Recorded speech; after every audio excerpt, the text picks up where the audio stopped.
A single dropped connection used to mean dead air. For decades, the backup was a satellite truck, reliable but slow to set up and expensive to run. Bonded IP transmission is replacing that truck for most live sports coverage now. The system pools several cellular carriers, Wi-Fi, and Ethernet into a single feed, so losing any one connection doesn't take the whole broadcast down.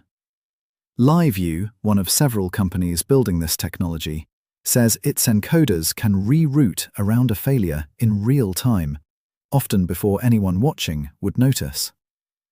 The company reports latency as low as 300 milliseconds on its fixed units, a figure that hasn't been independently verified. Some marquee events still keep satellite on hand as a guaranteed, congestion-free backup. But for routine and tournament coverage, the industry is increasingly treating bonded IP as the default, not the fallback.